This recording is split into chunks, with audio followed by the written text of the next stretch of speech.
Hold up. It was on mute. Why was it on mute? We gonna do it again. We gonna do it all the way again. Hold on. We not gonna. I gotta hear my song. Y'all gotta hear my song.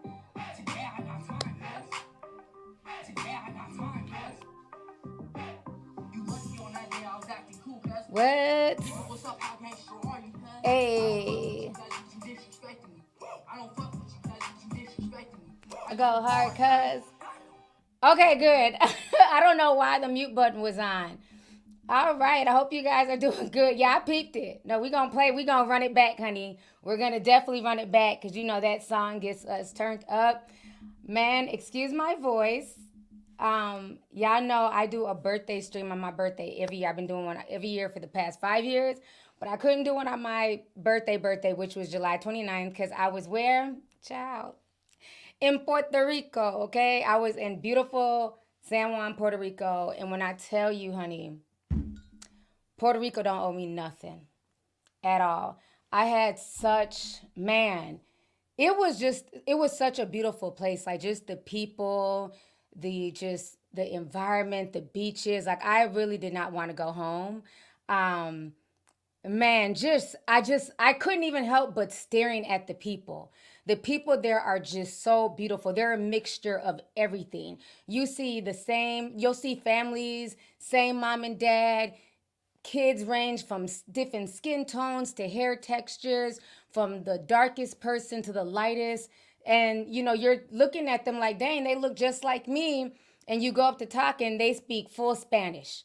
So it just shows that, we as black people, as Africans, we are all over the diaspora. And it was just amazing. That was like really like my first time, since I was a kid leaving the mainland. I traveled just within the United States. Even though, yeah, Puerto Rico is technically part of the United States, but I've never been in the Caribbeans before. So that was my first time. And when I tell you, it was from start to finish, it was such a beautiful experience. I recorded a lot of it, so I cannot wait to get in my editing bag so I can really start editing the footage.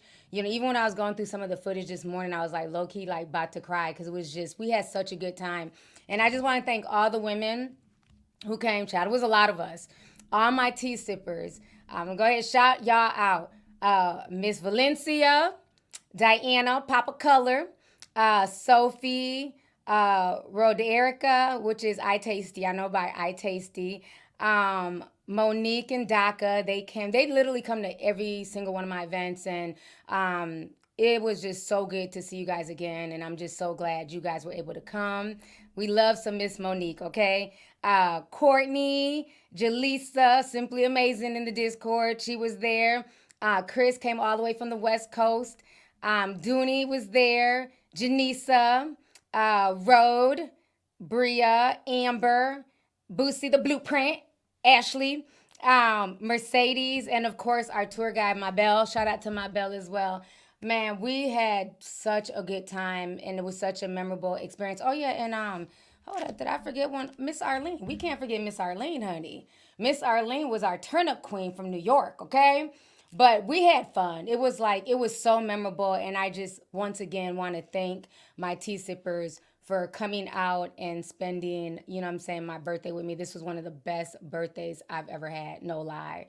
My adult life. Well, I really didn't have birthday parties as kids, and I told you guys why while I was crying and stuff. But you know, my birthday was not celebrated as a child. But so for like being an adult, one of the best birthdays ever. So just thank you, ladies, for coming and spending time with me in PR. It meant a lot. So I cannot wait. Like it's Leo season. Like I tell y'all, we don't celebrate one day. We don't celebrate our birthdays. We celebrate the whole season. Why? Because as kids, all y'all who have, regular zodiac signs, you guys got cupcakes. You know what I'm saying? The teacher, oh, you guys, all the September birthdays, October, November, December, everybody celebrated y'all in school. But us summer babies, okay, even a lot of cancers, y'all were still in school, the first half of cancer season. But us Leos, unless you were, in summer school, you know what I mean? Nobody celebrated our summer birthdays, and a lot of our friends didn't come to our parties because the school year was over. So we celebrate the whole season. Okay, that's what us Leos do. So shout out to all the Leos out there. I got my baby Simba in the back representing for us. And I'm going to go hard from July to August, honey, okay? He ain't going nowhere. He going to be back there. Reminding y'all that it is Leo season, period, okay?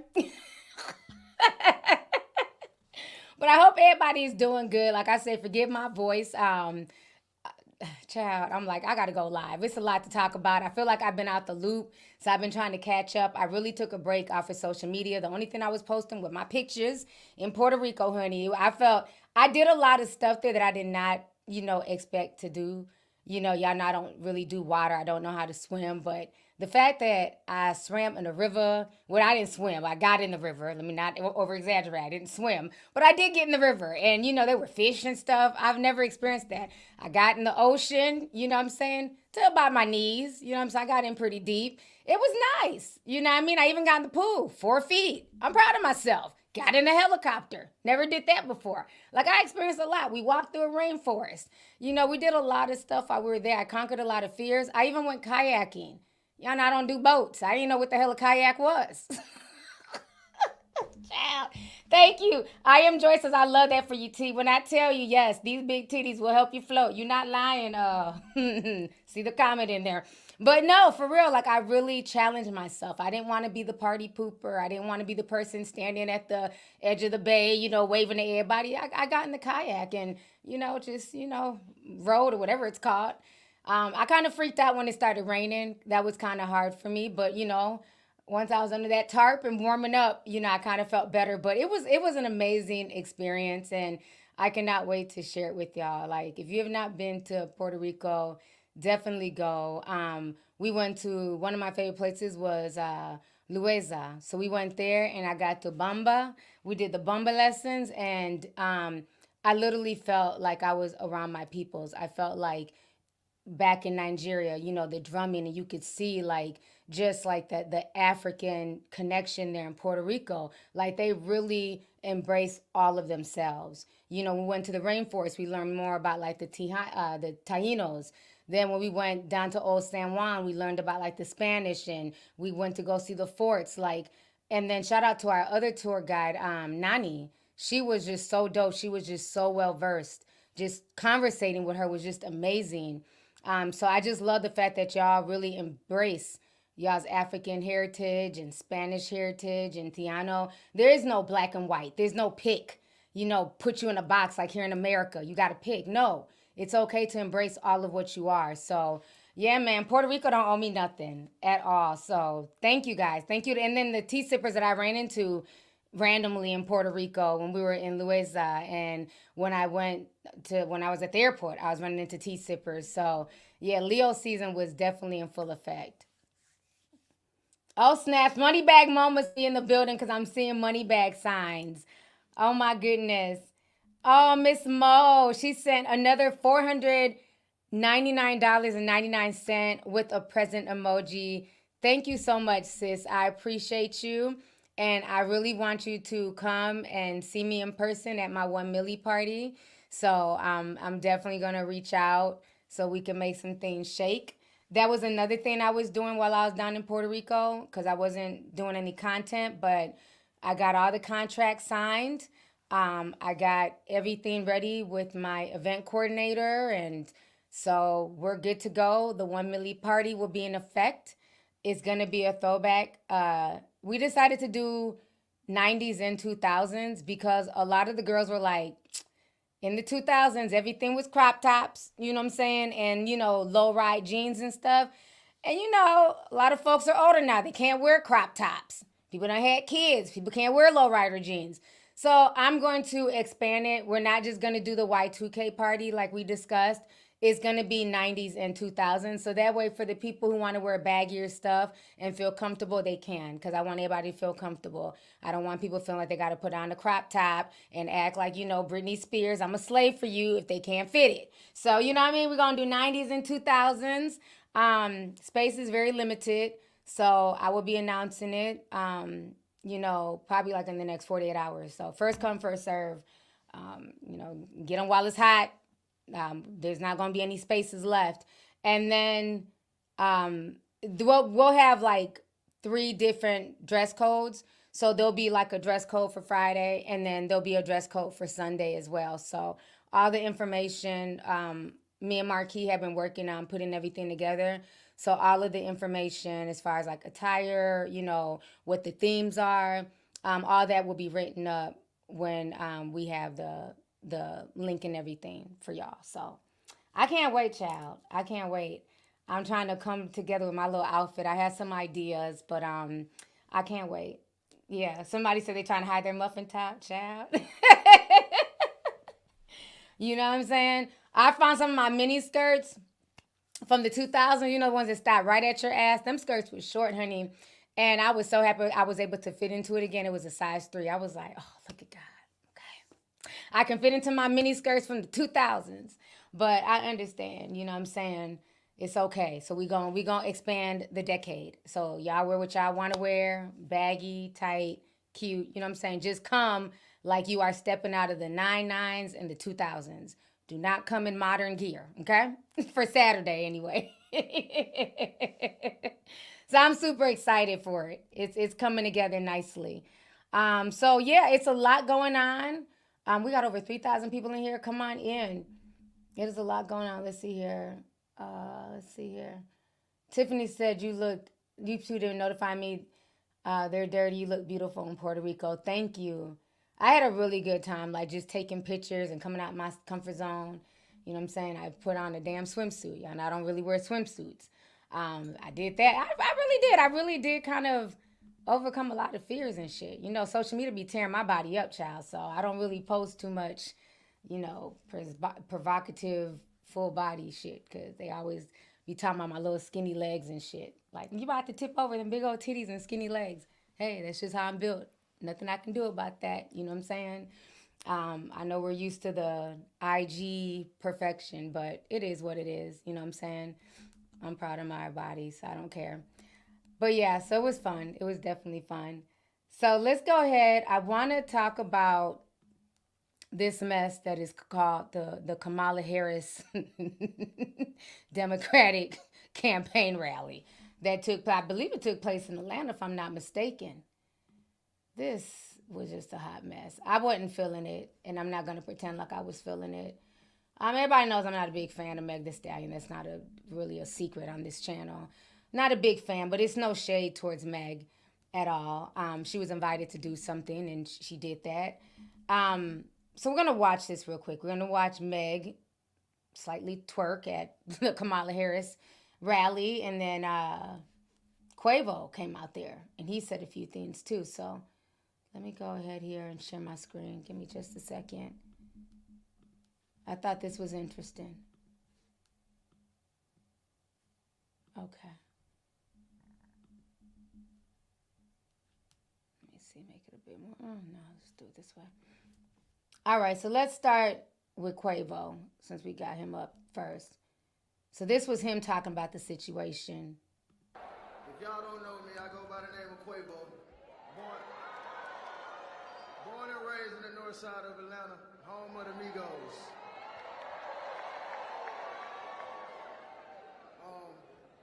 This city has always been home to me, from playing in the streets and, nurturing me and teaching me how to be the man I am standing before you.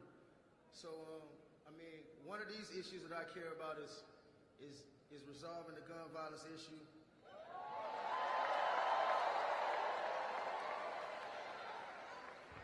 And you can't understand the struggles of gun violence if you're not in the field or in the heart of it.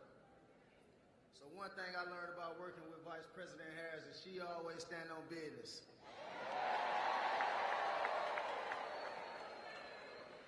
From inviting me, what's up, mama? From inviting me to the White House last year to discuss these solutions to passing the biggest gun safety laws to date. A lot of people are saying that it's low. I have it turned up. Let me pull it up on my Instagram page and see if it's better, because this one is really low. And I want y'all to hear Quavo's, just, awe-inspiring speech. Let me see. Let me pull it up on my page. Let me see if it's a little bit louder on here. I go by the name of Quavo.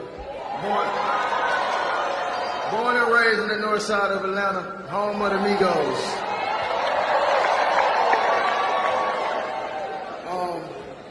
This city has always been home to me, from playing in the streets and, you know, nurturing me and teaching me how to be the man I am standing before you. So, I mean, one of these issues that I care about is resolving the gun violence issue.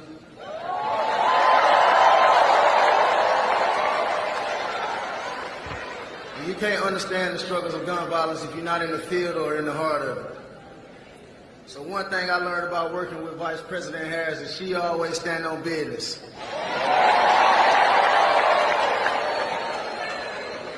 From inviting me, what's up, mama? From inviting me to the White House last year to discuss these solutions to passing the biggest gun safety laws to date.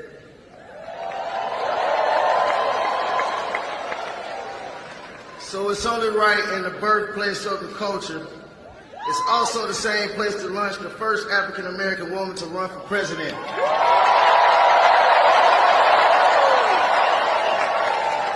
Yeah, we changing the culture again.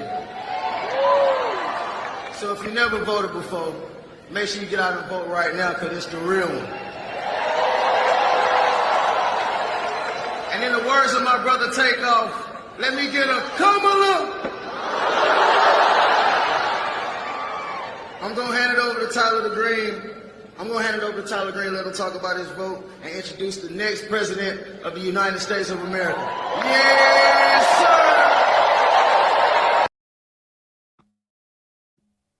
Child, okay. All right. So that was Quavo. But you know what? Let me keep it real. You know how, like, what would be a better way to kind of stop the gun violence or minimize it? How about instead of saying, Kamala, how about you talk to your fellow rappers to stop rapping about killing other black men and to stop rapping about gun violence? Because the music, you know what I'm saying, that has a bigger impact. You know, that goes into your subconscious. So how about we stop talking about killing other black people? I think that would do more than even voting for Kamala. But, you know, what do I know? So now after Quavo's, you know, awe-inspiring speech, Megan got up there. So let's see what Megan had to say or do. Now I know my ladies in the crowd love their body. Real hot girl.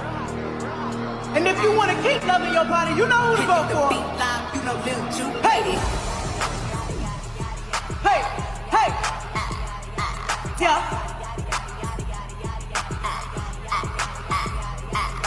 Body crazy, curvy, blatant. Yeah. Body crazy, curvy, blatant.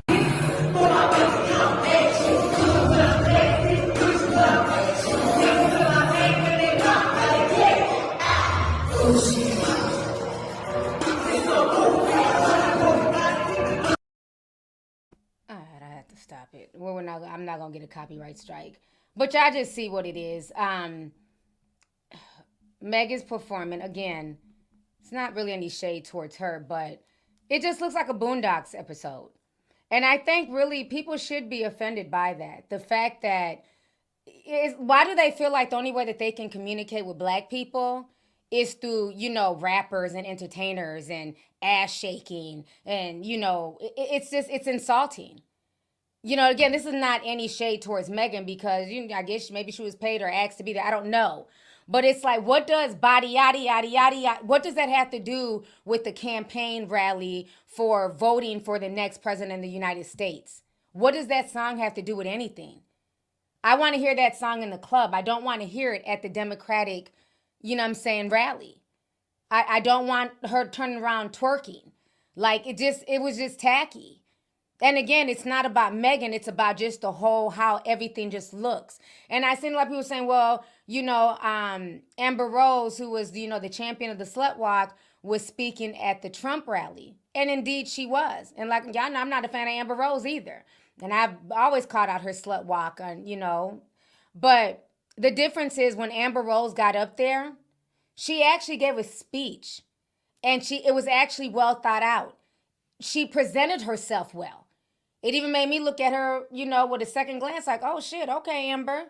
She's actually saying some stuff that's heartfelt. She's talking about her father being in the military. And, you know, regardless of where she stands, she gave something that was from like her chest. She said it with her chest. She said it was in a classy way.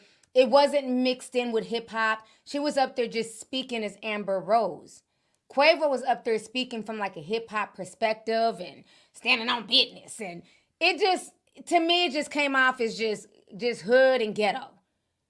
You know what I'm saying? It didn't give professionalism. And again, it's no different than when Hillary Clinton was up there pulling hot sauce out her purse.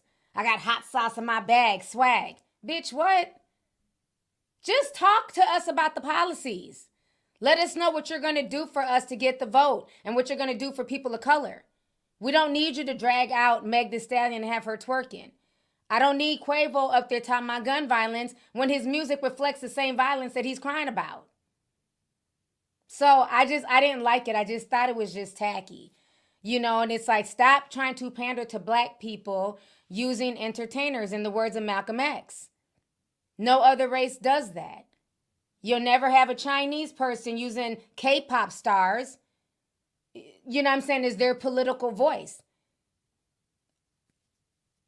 What's his name? Xi Jinping? The CCP? Whatever his name is, child. You know, their president, they're not going to have K-pop people up there, you know what I'm saying, speaking for them. Russia's not going to have Russian pop groups and Russian singers up there speaking for Vladimir Putin. But it's like, why does the Democratic Party always do that? They're always trying to bring out some type of entertainer to, you know, to garner black people's votes. And at this point in time, black folks are tired. I was honestly really proud. Oh, K-pop is Korean. I'm sorry, child. Whatever they call the Chinese singers.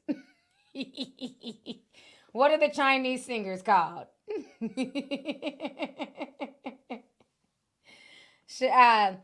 Yes, Xi Jinping. That's his name. XI, Xi Jinping. Thank you. C-pop? Oh, okay. All right. Well, they're not going to, you know, bring out C-pop people to talk for Xi Jinping. They're just not going to do that. So I just feel like I was really proud of the comments that I saw on social media. People were not here for it. They're like, this is not cool. You can talk to us. You know what I'm saying? We're well versed in politics. You don't have to bring out rappers. You don't have to bring out, you know, female rappers twerking. We don't need that. Even the crowd was looking bewildered and confused. Like the crowd wasn't even reacting because they weren't there for that. People are tired. These past 4 years, people are tired of what has gone on. This country has gotten worse over the past 4 years. We want to know about policies. We want to know about change. I don't care about Meg's Body Yaddy song. I don't want to hear from Quavo. Hell, people want to know about the policies. So I just felt like it just came off as just lackluster. It came off like it was just a way to just pander for black votes. You had a lot of people saying, you know what, if they continue with this, I'm going to vote for Trump. If they continue with this pandering, I'm done. So the Democrats better, you know, come with a whole new game plan because people are not here for this foolishness. They're not here for the pandering. They want to know what's going to change between you coming into office versus Joe leaving office. That's what they want to know. So I just thought it was a bit much. I thought it was a bit much, you know, and again, no knock to Megan or Quavo, but I just feel like there are so many people who are so well versed in politics, you know what I'm saying, who run under the Democratic flag that they could have had up there, who could have really spoke to the people. And I get they're trying to, you know, get, you know, younger voters and stuff like that. But even younger voters, they want to know things that are going to help them in the future. Because a lot of these young people can barely afford rent. Let's keep it real. A lot of these young people are still having to live at home with their parents. And they're working hard. People like to say, oh, Gen Z's lazy. They don't want to work. They just want to be on TikTok all day. No. A lot of the Gen Z people that I know and that I deal with and hang with, they are some of the hardest working people. A lot of Gen Z people out here having 2, 3 jobs just to make ends meet. So they don't want to see Meg Thee Stallion up there shaking her ass. They want to know what is going to change. What is their future going to look like? If you want to speak to the youth, you better speak to them in some real strong terms and let them know what they need to look forward to. Because right now they can't even afford housing. Okay? So Gen Z is not as dumb as people want to make them out to be. And a lot of them really are leaning more conservative, to be honest with you, because they're tired of the games. So the Democratic Party, y'all better figure something out. Because this nonsense, folks aren't here for it. The young folks aren't here for it. And the grown folks my age, okay? Millennials, Gen X, we're not, and you know the boomers. Them damn boomers definitely ain't here for that foolishness. So they better go to the drawing board and do something. Because that to me was that was embarrassing. It literally looked like a Boondocks episode. It really did. So we got to get it together. We had to get it together at this point in time. Let me see here. And then somebody said she lied and was talking about what they say. It was like 50,000 people were on a Zoom call with Kamala. I'm like, unless she has a special Zoom, I thought the cap was 500 to 1,000. Maybe she got a special presidential Zoom. I don't know. But folks were saying that they were lying about that. Like, they're just lying about stuff. And it's like, for what? We just want to know your policies. Because I don't understand how 50,000 people got on a Zoom call. Because we do Zoom calls once a week. And we cap out at like 300. So I'm just like, why are they just sitting here just making up lies? I don't care about this Zoom call. What are your policies and procedures, ma'am? I'm just saying. Somebody said, okay, so Clarinda says, I was on the call, it was 50K. But was it actually a Zoom call, though? Maybe she has a special Zoom call, because a lot of people said that it wasn't true. So Zoom extended it? Even in the chat, some people were saying that it was true. Other people were saying that it was lies.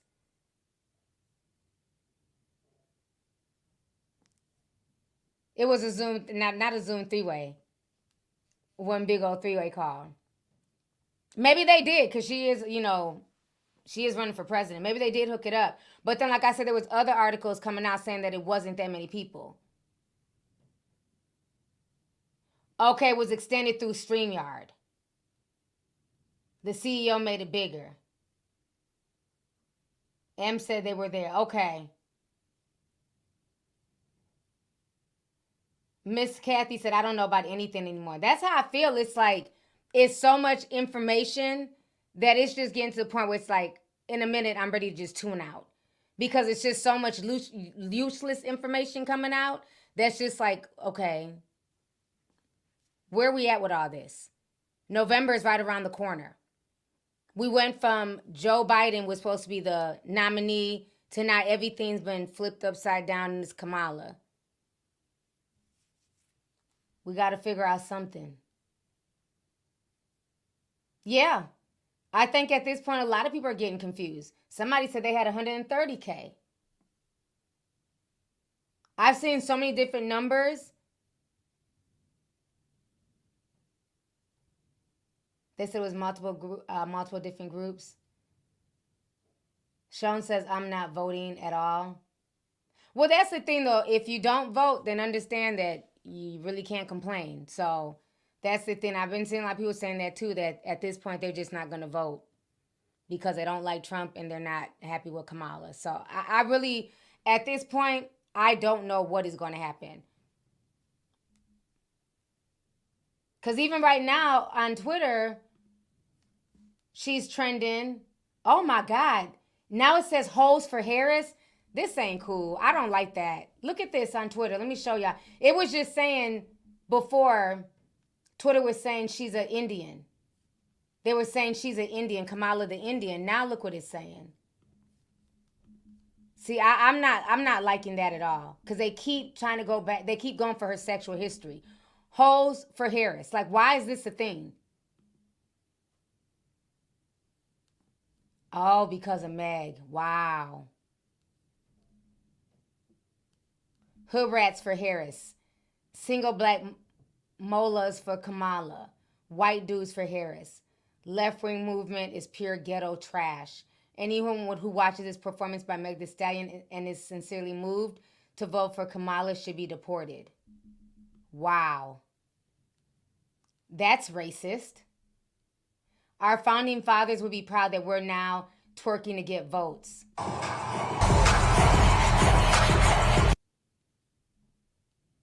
Wow.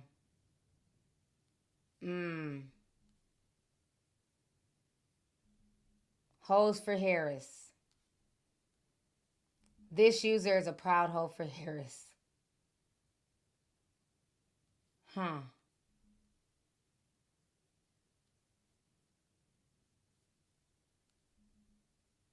Hoes for Harris take the stage at her rally in Atlanta. Not a good look. Not a good look. At this point, America just looks crazy. Not a good, and that's what I was saying earlier. It's not a good look.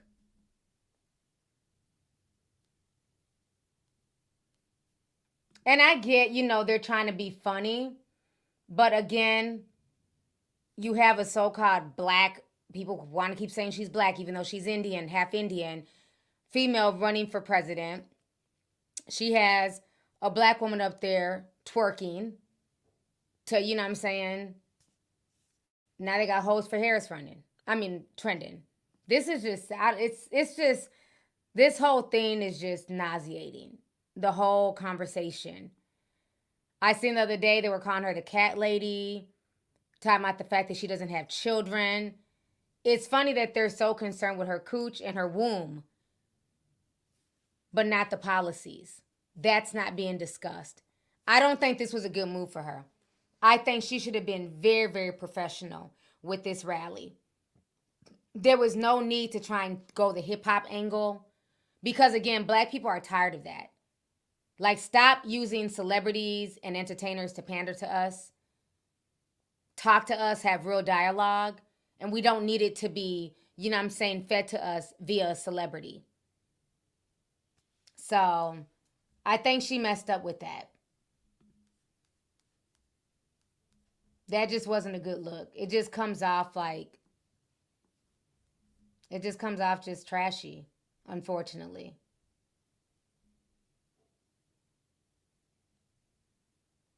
Somebody said,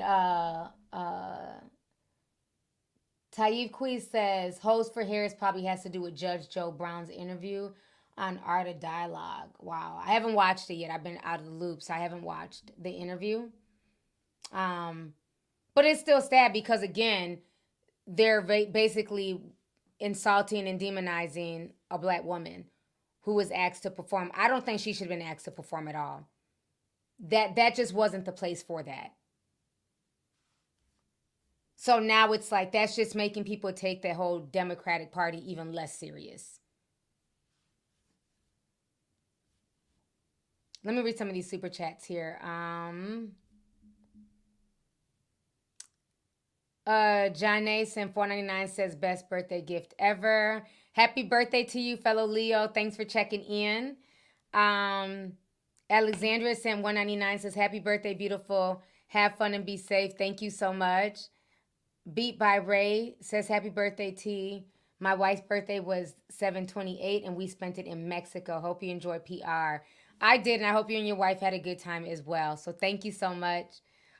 B. Halet sent 20 says, big birthday love to you. Thank you, sis. Appreciate you.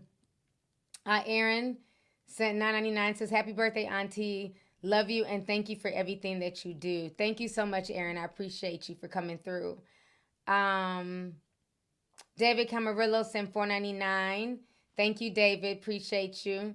Kitty the Jackson says, happy birthday to you. Look great. Leo season. Yes, Leo sis. Thank you for coming through. I appreciate you, Kitty. Pip fan sent 499 said, happy birthday. Thank you so much. Boosie the Blueprint sent 1999 says, when I tell you PR don't owe me nothing, LOL. I don't have a voice either and the mosquitoes got me, but I would do it again in a heartbeat. Thank you again for allowing me to celebrate with you. Love you, sis. Yes. Thank you so much. I'm going to definitely drink some more tea, and thank you for coming, child. I'm like, between that and the Mofongo, I'm missing that already. Like, I miss Platos. I want to play the Mofongo right now. I was like, dang, what's for dinner? Ain't no damn Mofongo around here. But that stuff was good. I had a good time. I really did. Puerto Rico don't owe none of us anything. And we're definitely going to do it again. Definitely going to be around, too. So, thank you, sis. Chloe Says, happy belated birthday, Auntie. I hope you enjoyed your day. Been here since your hair videos. Love you. Love you too, and thank you so much for coming through, sis. Um, let's see here. Fabiola Sully. Sent 20 says, happy birthday, T, my fellow Leo. Rawr. Thank you so much, Fabiola. I appreciate you, sis, and happy birthday to you as well. So thank you for checking in. Tati says, happy birthday, Auntie. May God bless you more abundantly with wisdom, love, and grace. LOL, let me get your PR itinerary. I'm going for my birthday in January. Definitely. I'm going to put the video together and you can check it out. It's a lot. It's a lot to do there. You're going to love it.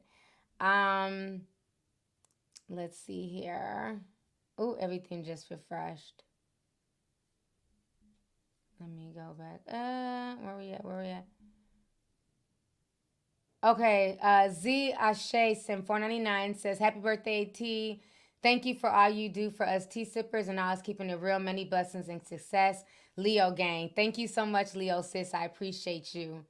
Bella Creator 203 says, this is my first super chat and it has to be you. Happy birthday to you. You look beautiful. Thank you for always keeping company when I download your playbacks. You are so welcome and thank you so much for the super chat. Appreciate you.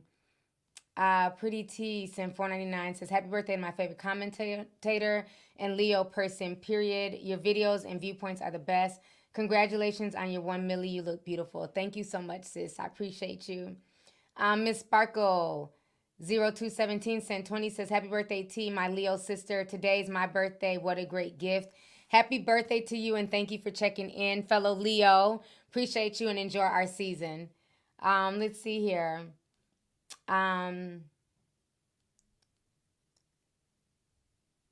Director Sam. Okay, you gifted some memberships. Thank you.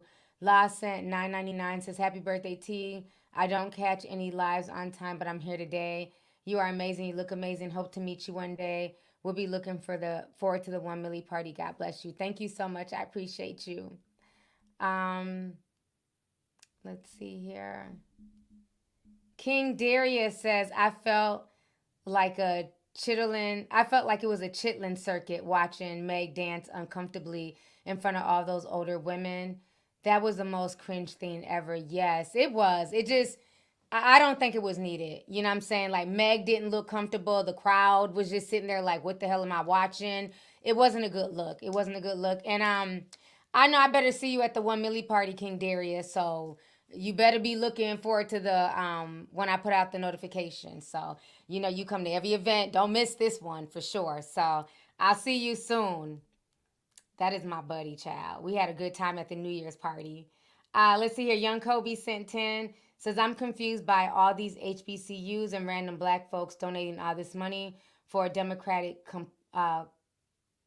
campaign, but can't come together to fix their own communities. Yeah, she did get a lot of donations. She really did. Thank you for the super chat. Director Sam sent 10. Says, happy birthday, T. I can't wait. I can't wait to finally have enough money and time to come to an event. Best from the Midwest, Michigan, Izzy. Thank you so much. I appreciate you. So now I want to go ahead and talk about this situation that's also going viral with Diddy. So this just came out here the other day, if you guys don't know. Now remember, for a while, people were saying that, Diddy potentially did something to Kim Porter because Kim Porter was writing a memoir. And then they were saying that that wasn't true. That was just internet gossip and that Kim was never writing a book. Well, now Radar Online, and Radar Online is pretty accurate about their stuff. They're saying that a never-before-seen excerpt of her memoir was leaked to Radar Online. So whoever has Kim Porter's memoir has been leaking bits and pieces of it to Radar Online. So this is insane. And she's basically talking about Diddy putting hands on her and hitting her with a chair. So this is just crazy. So I'm going to read this to you guys here. They're saying abuse from the grave, from beyond the grave. Radar reveals explosive contents of Kim Porter's never before seen memoir. He hit me with a chair. This is really disturbing. So they're saying here, Diddy's late ex-girlfriend, Kim Porter, detailed the alleged abuse that she suffered at the hands of disgraced producer who fathered three of her children in a never-before-seen memoir. A source who wished to remain anonymous provided the documents to RadarOnline.com and said it was found on Porter's long-lost flash drive. It was given to an informant by someone very close to Kim and Diddy and was written in the months leading up to her sudden death, the individual claimed. While we are unable to independently verify those claims, the 40-page manuscript, which we have reviewed, is filled with explosive anecdotes about the actress and model's time with the rapper born Sean John Combs. In one chapter, Porter wrote about how the jealous rapper's short fuse made her walk on eggshells and recalled one instance where he allegedly sent her to the hospital after brutally beating her with a chair. Let me get to the point here.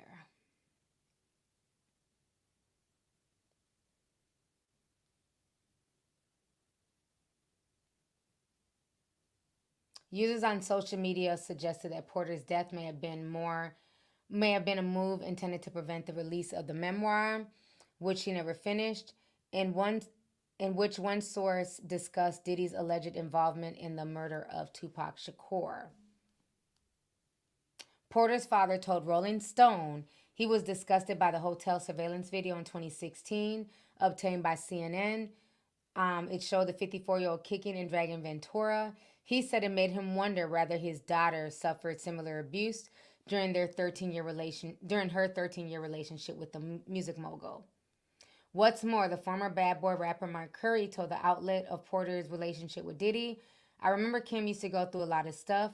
If you lived around them, you get to see a toxic relationship. I think every relationship he had that I experienced with him was like that." So this is part of the book here. Let's see.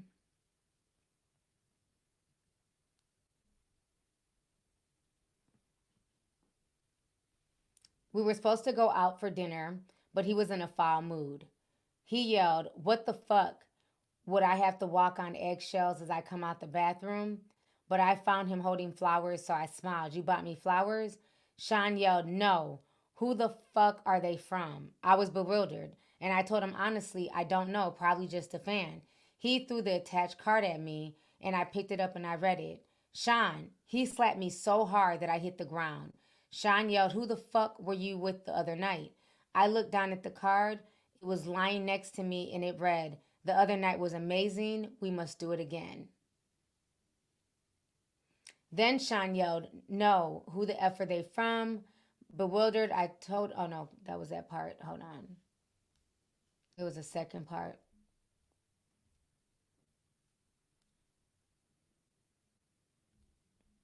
So then they're saying, according to the document, she then tried to explain to Combs.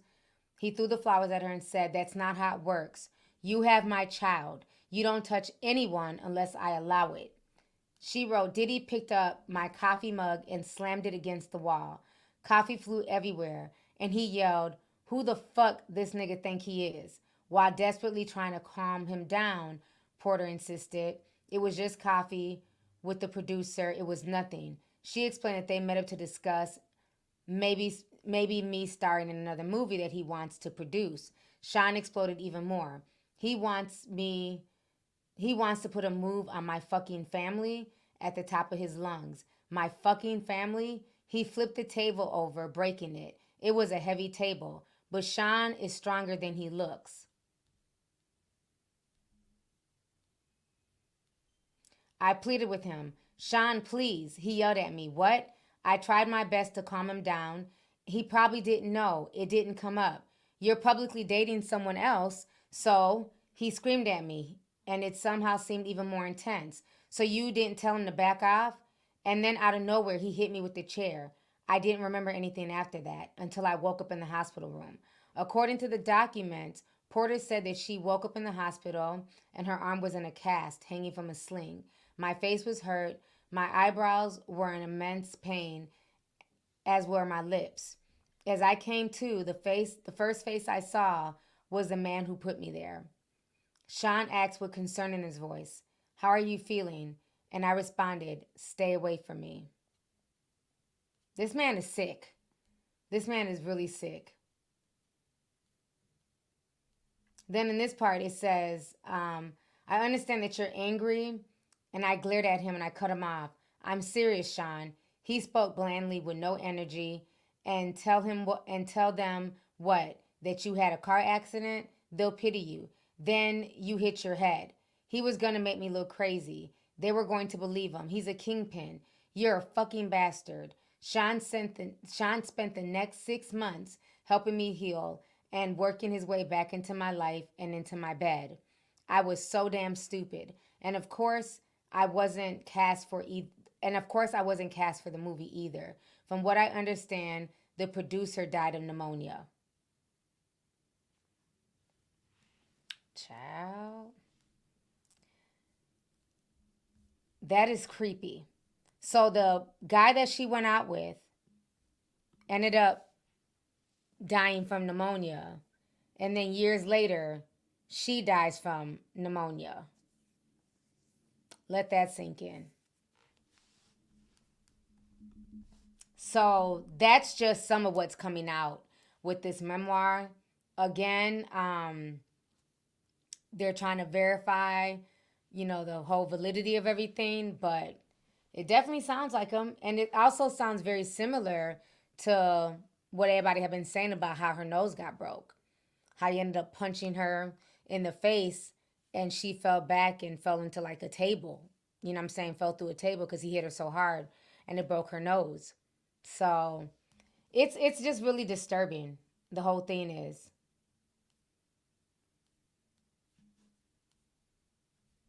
And I've also noticed that as of late, he's been posting like pictures of his daughters. Like when Chance turned 18, he posted a picture of her saying that she was 18 now. And which to me was weird. You're facing all these allegations, you know what I'm saying? And the comments are always left open. So people are dragging him. They're dragging his kids, unfortunately. And it's like, why do you keep posting pictures of your daughters? Because then like a few days later, he posted a picture of the Blasian baby out of nowhere. So I don't know why he keeps posting pictures of his girls. And it's just interesting that you're posting pictures of your daughters. But I wonder if somebody treated your daughters the same way you treated their mothers, if you would be okay with that. Really disturbing stuff. So that's the latest tea on Diddy. On top of that, Keefe D is also now implementing him in the murder of Tupac. So, and this has been out for years though. This is nothing new. This has been out for a long time. And so he's saying that he had played Eric Zip $1 million to basically get rid of Tupac. And Keefe was supposed to also get some of that money. He never received anything. So that's the latest thing coming out. And then Danielle Smith is also calling out Diddy for basically threatening to put her in the trunk of her car and basically trying to kill her. So let me go ahead and read this article as well. So there's a lot of stuff coming out even more about Diddy. So Diddy made death threat to magazine editor, taunted Vibe Boss, and said that she'll end up dead in the trunk of a car. Remember, he said the same thing to Miss Jones. Miss Jones said that as well. She was out around the same time as Wendy Williams. She was on New York radio, and Little Kim basically had to intervene and get Diddy to not put hands on Miss Jones because he threatened her the same exact way. So it's insane. So this is it right here. This is the article. He's just not, he must have got a lot of work done because he doesn't even look like this. Now, if you look at this, he just looks evil. Like his eyes under you, it's probably hard to see. Let me see if I can zoom in a bit. Look at his eyes. They look so creepy. If you see his eyes, they look just so creepy looking out of that. This is right after Biggie died. And he felt like he deserved the cover because this was supposed to be Biggie's cover. But Biggie got murdered. So he demanded they put him on the cover. And look what it says. Bad boy, what you gonna do? And you notice the angel wings behind him and the halo? He's always trying to perpetuate that he's like this good guy with the angel wings. But he's really a demon. He's really a fallen angel. The good, the bad, and the puffy. So he's extremely disturbing. Just, ugh. So they're saying here, she wrote a lot. So they're saying in 1997, Smith was thrust into a professional nightmare with Combs during the presentation of the Vibe December 1997, January 1998 double issue. Smith recalled Combs insisting on seeing the magazine cover before publication, which is an unusual request, and she refused. Smith recounted, "It wasn't our policy to show covers before publication, and when I told him no, he threatened me, saying that he would see me dead in the trunk of a car. Despite that request, Combs retracted the threat. He allegedly responded, 'I know where you're at right now. You're right on Lexington.' The magazine publication processed a further The magazine's publication process was further compromised when Combs visited the Vibe's office in New York with 2 security personnel, where he searched through the cubicles and offices. This is how full of himself this man is, that he's going into the Vibe offices and he's going through their cubicles looking for this magazine cover. It's like nobody could tell him anything back then. They said that the Vibe staff felt threatened, worked together to ensure Smith's safety by shutting their boss and Smith in the office. Adding to the scandal, Smith said that servers inside the Vibe's office contained crucial elements of the publication and they were stolen. Rumors spread that the movers from Bad Boy Records, Combs' own label, might have orchestrated the theft. So there was also a theft that went on. Then they're saying that the entire memory had been removed from my mind, like the servers that were stolen from the office, Smith said, indicating how deeply the experience had affected her.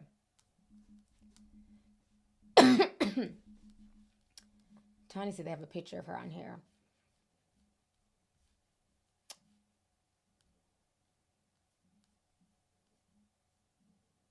Let me see if I can pull it up for y'all who don't know who she is. If I show you her picture, you guys will know exactly who Danielle Smith is.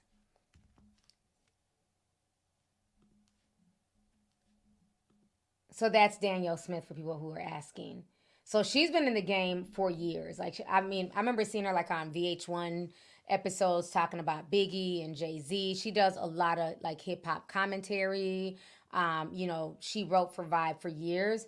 So for her to have kind of put this in the back of her mind, she's also married to Elliott Wilson, who is continuously getting cussed out on social media by celebrities. But it's really, unnerving that she was threatened like that simply because of the Vibe magazine cover, because he wanted to see it. So it just shows you Biggie, I feel like death around him, Biggie's death, I feel like, he might have played a hand in that, because as soon as Biggie died,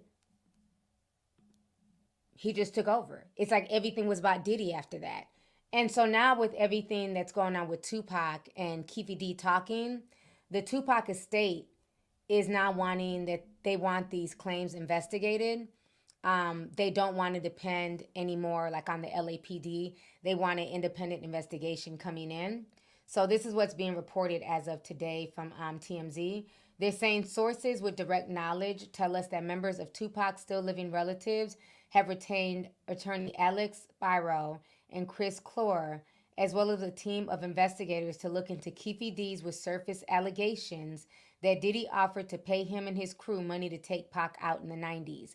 Diddy was never charged over that claim and would have even heard cops in Vegas never took Keefe's claims to be legit. However, Tupac's family clearly want everything vetted thoroughly. We're told that the family feels that there might be something to this claim. With the legal team they brought on, they're hoping to dig up any potential evidence that exists to corroborate it, as Spiro and Clore plan to run down any and all leads they can find. Our sources say that Diddy's allegations will be the main focus of this private investigation, and we're told that the team is confident that they'll surface potential evidence including more legal docs. If they do, we're told that any material that implicates Diddy in alleged wrongdoing will be passed to the proper authorities to be looked into for possible criminal charges.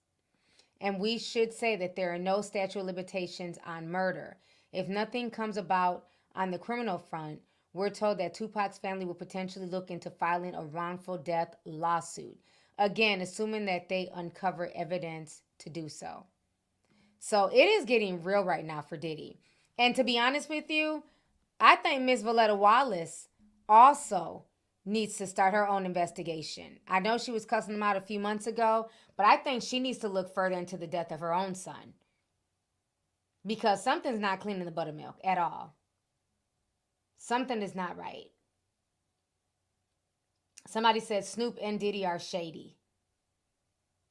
Well, I seen he was trying to go off because everybody was accusing him of having a Baphomet necklace. And so he was going off talking about it's not a Baphomet necklace. It's a goat. That's because I'm the goat. I'm like, okay. All right, sir. So, yeah, it's a lot going on right now with the whole Diddy thing. Yeah, Jay-Z's still quiet, child. The last known picture of Jay-Z is this picture. Oh, hold on. Hold up. Why did this disappear? Come back. Is that on there? Okay. This is the last known picture that we have of Jay-Z. It's sad. Haven't seen him in a while. Has anybody seen this man? That's literally the last... Let me stop. That's literally the last known picture I've seen of Jay-Z. Is this like nobody has seen Jay-Z. Jay-Z has not said anything. Before, you couldn't tell the two Seans nothing at all. It's like none of it makes sense. Okay, hold up. My other screen like literally just disappeared. Let me try and pull it up here.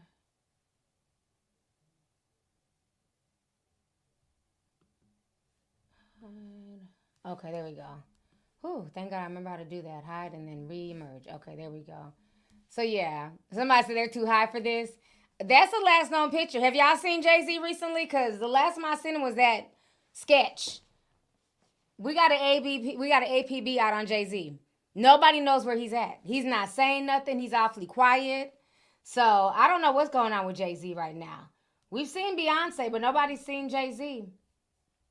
So, you know, in the words of Cat Williams, this is a year of exposure. And all of these big dick deviants are being exposed. And so now that leads me to talk about the next people. We got to go into this story.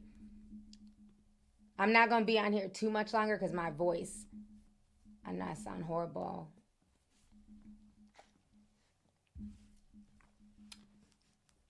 We got some big dick white deviants. And, you know, the crazy thing is MrBeast has seen his friends peeing and said it was big. So, what's his name? Kris, Ava Tyson. MrBeast confirmed that he had a big one in a bunch of like leaked messages from their Discord. I think all these fools are just, they're warped. There's something wrong with them. So let's go ahead and talk about this MrBeast situation. It's very, very disturbing. Now, I'm going to say this. I don't watch MrBeast. I'm not a kid, so I'm not into MrBeast's content.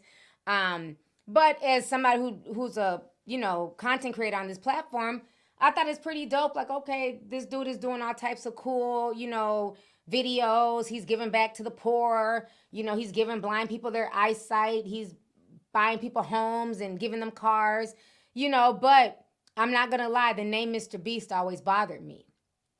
Because I kind of felt like, damn, we went from having the biggest person on YouTube being Fred. And Fred made, you know, these kid videos and ran around like he was crazy. To now the biggest person on YouTube is MrBeast. And it always reminded me of the mark of the beast. You know what I'm saying? In the Bible. The end of days. It's like, how come out of all names, his name is MrBeast? And y'all can say, oh, well, it's, you know, you're reading too deeply into it. But this man, Mr. Beast, has a lot of influence on the youth. He has a children's channel. His content is geared towards children and teenagers. It's not really geared towards older people. Not saying because I don't watch him. I'm sure there's some older people who watch him, but most older people, 30 and up, 20, I would even say 25 and up, are not really checking for Mr. Beast on a consistent basis. It's mainly young people. So when these allegations came out, they're very disturbing. And let me keep it all the way real, because I wrote this on Instagram, and I really didn't want to go back and forth because I was getting ready, for vacation. I'm packing. I'm not going back and forth with commentators. But I'm going to address it now on camera. Because what I don't like is any time that somebody from the trans community is being held accountable for bad behavior, all of a sudden you get accused of transphobia or told, oh, well, you really shouldn't say this because trans people are dying. I understand that, but I'm not going to hide my feelings about a situation. You know what I'm saying? You got black people who are out here dying too. Does that mean that I should not hold black people accountable when they've done things wrong? You got white folks out here who die every day. Does that mean I should not hold them accountable? You know what I'm saying? So that's my thing. Let's stop with the shaming. You can't shame me. You just can't. You know what I'm saying? You can try, but the shaming tactics don't work over here. You know what I'm saying? So how I feel about somebody and their actions is how I feel about them. And so for me, I've never been a fan of Kris, Ava, whatever he wants to call himself, because what bothered me with this whole situation was when he just, out the blue transition. Let's keep it real. This was a married man, okay? He was 24 years old. His wife was 21. So this is a young woman who not only was married to him, they had a very small child, okay? And to me, the way he went about it was trifling, okay? You're married, you're a husband, and you're a father. And you just decide one day, I just want to be a woman. I'm getting divorced. I'm moving on. And just start a whole new life. And this is all being done in front of children. So once again, not respecting the so-called sanctity of marriage, treating it like a game and a joke. Everything was about Mr. Beast and Ava's comfort. Even Mr. Beast came out when, who was that? Was that Sunnyvale? When he was like, Ava's going to be a problem for Mr. Beast? It's going to be Mr. Beast's mistake? Mr. Beast co-signing this? And then Mr. Beast tried to come out and go off and said that, anybody who was saying something bad about Ava was basically transphobic. Yeah, here goes the article. He was going hard for his friend. I mean, it's his friend, so he has a right to go hard for him. But anybody who had an opinion was automatically, shut down and accused of transphobia. When a lot of people were like, nah, that it's not cool the way he's going about it. And so I believe it was Sunnyvale. He been making them documentaries. He does these documentaries. He was basically calling out Kris at the time. And Mr. Beast got mad. Let me find that too. Here it is. He says, yeah, it's getting absurd. Kris isn't my nightmare. He's my fucking friend. And things are fine. All this transphobia is starting to piss me off. He said that in April of last year. Now we fast forward to Leo season of this year. And I bet you now, Kris is your nightmare. I bet you feeling away now. Sunny Val. Yes, Sunny V2. I keep calling him Sunny Val. Sunny V2. Thank you, Livy. Yep, Sunny V2. Yep. He did like a documentary, like a docuseries, kind of. He does like full length, breakdown videos. So he did one on this situation. So Mr. Beast got mad because he was saying, is Kris going to be Mr. Beast's nightmare? And Mr. Beast got upset. But now we fast forward a year later and he is.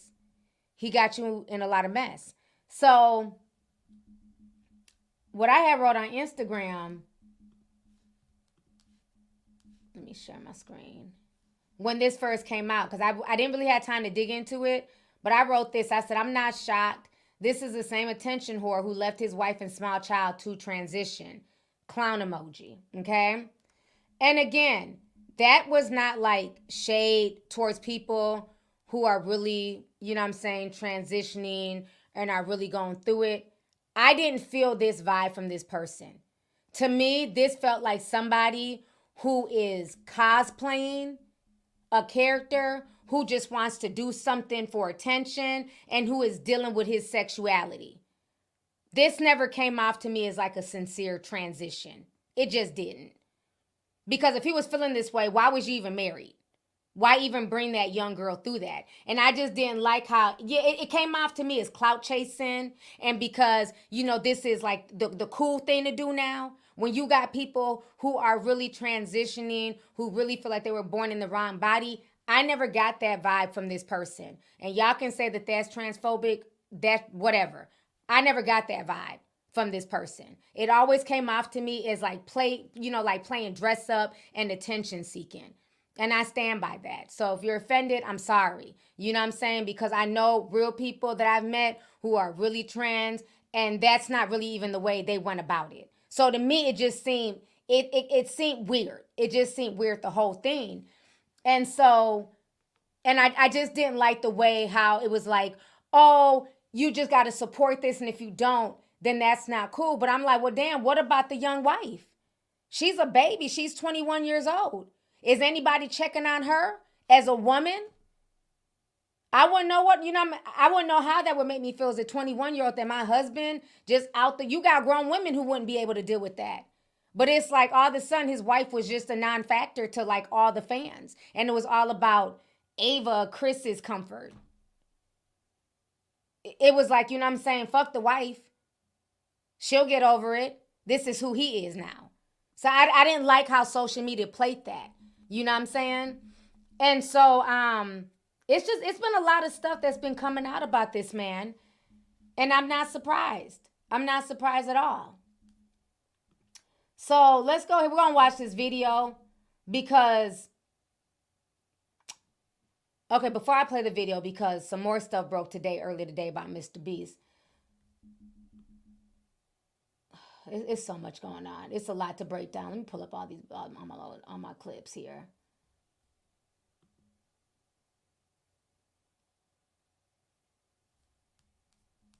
Because MrBeast is trying to distance himself from Kris, but I think it's a bit too late. Okay, so this was a young man, Nathan. He came out to first talk about the story because the other boy, Lava, and y'all might have to help me with some of these names. I'm not, into all this stuff. Lava, whatever his name is, the little Lava boy was groomed at like 13, 14.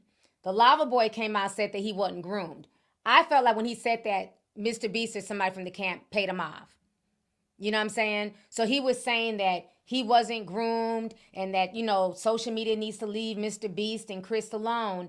But then this other dude came out and was like, no, they were talking very sexual to us. So basically what happened is there was a Discord server. This was like back in 2019, 2018. All of these young dudes were young. They were all like between the ages of 13 to 16. And so back when this Ava person was Kris, he would be in there talking very sexual to these kids. Like making peen jokes and stuff like that. And, saying all types of very inappropriate stuff. You know what I'm saying? There's certain things you don't joke with children. And when I hear people making real sexual jokes around kids, that can be seen as a form of grooming. Because why are you talking about peen and coochie and whatever around minors and you're grown in your 20s? Then he would just straight up upload porn. He would be uploading porn onto this server. And so, and when you're young and you look up to people, right? Because these are all children. So you want to be a part of something. So they're sitting here running this server. They're not even getting paid from MrBeast and crew. They're running all this stuff. They have all these little private rooms. And this man is clearly grooming them. So this Lava person came out and said that he wasn't groomed. Keep him out of it. MrBeast and Kris were so nice to him. But now this other boy, Nathan, clocked his teeth and brought receipts. So it's kind of them going back and forth just to get y'all up to speed. So let me, okay, it's a lot.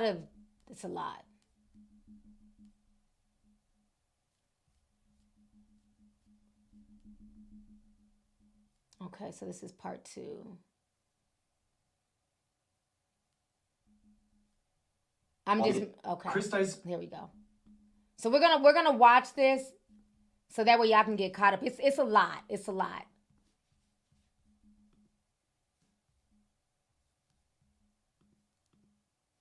Okay.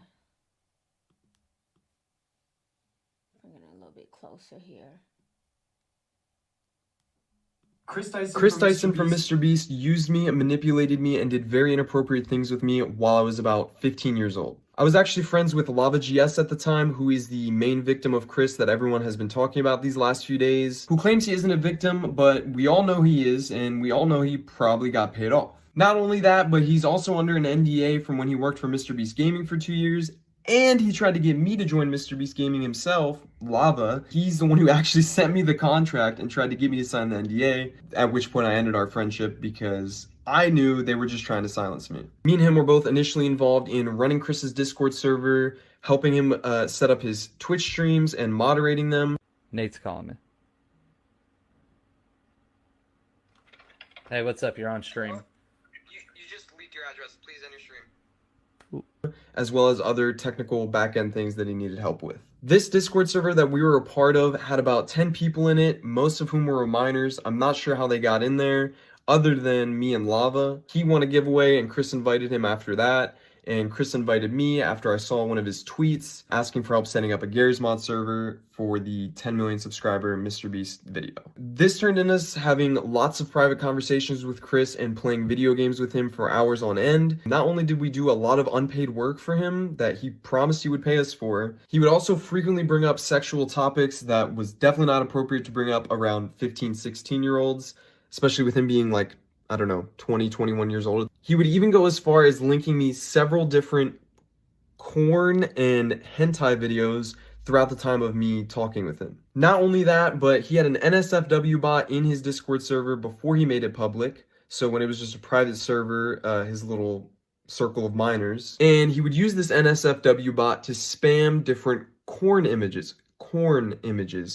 alongside all these 15-year-olds. He would also frequently call me dad and daddy as well as the others, which I guess we all kind of just took as a joke at the time. You have to think this is someone who we looked up to at the time, we idolized, we thought was the coolest person in the world, so they couldn't really do any wrong in our eyes. But looking back, I was definitely uncomfortable at being called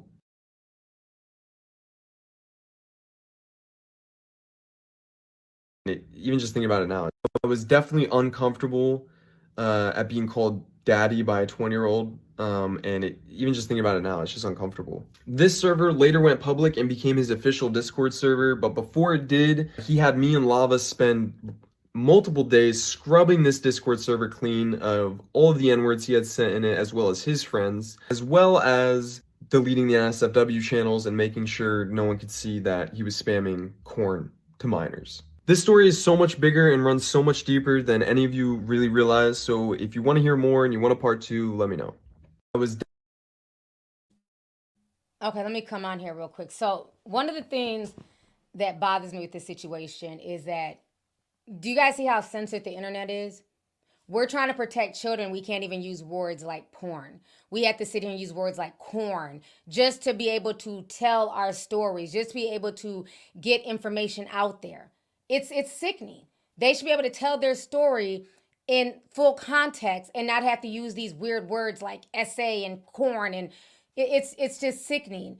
So after he told the story, the Lava kid tried to say that this dude was lying. And, you know, this wasn't true. Oh, yeah, and then Kris and MrBeast, they're also racist. So they were also in there saying the N-word, dropping N-bombs. So then they forced the kids to go in there and delete all the porn, delete all the N-word stuff off of the server before they made it public. Because this was a private Discord. Because when you're first setting up your Discord, it takes a while to set it up. Even when I set up my Discord, it took a while. I think it was like me, Rejoice. It was like maybe about 4 of us that were setting everything up when we initially started the Discord. And it took us about a full 2 weeks to get everything set up. But we were literally just in there setting up stuff. There was no side weird conversations, none of that stuff. And then once everything is set up, like the rooms and all that, then you make it public. So they had been in this Discord server for a while, but it was just Kris, MrBeast, and like all these kids that they hired. So once they wanted to make it public after the initial setup, he had these kids go in and delete the conversations and everything. So he thought. So when Lava came out and said that this young man was lying. Kris Tyson from MrBeast. When he came out and said this young man was lying, another dude named Cookie of God, he kept the receipts because something in his spirit told him that this was not right. Even as a kid, Cookie of God, they were young, like 13, 14. Something told him that it's weird that they're trying to delete all this. If this is okay for us to engage with you privately, then why can't everybody see it? Because, you know, that's how kids think. If this is okay, then what's the big deal? So I guess even as young as he was, he felt like something wasn't right. So this young man backed up everything that MrBeast and Kris were telling them to delete. He downloaded everything. Everything.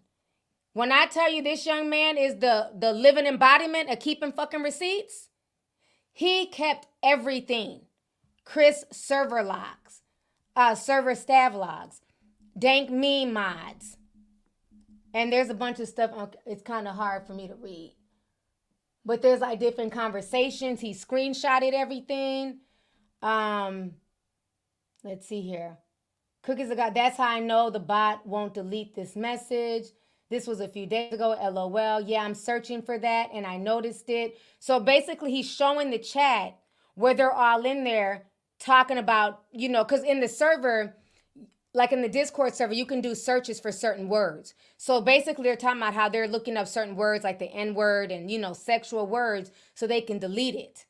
So that boy Lava was lying because this is the whole conversation of the young mods talking about deleting all this stuff that MrBeast and Kris told them to delete. This is Nathan here. Let us know before you delete any kind of meme or shit because I want to archive it first. Cookie says, yeah, I didn't delete any of the images with it since. I just searched for it and some really old looking messages. So just more conversations with these young boys. So now Nathan comes back and he's clocking Lava's tea.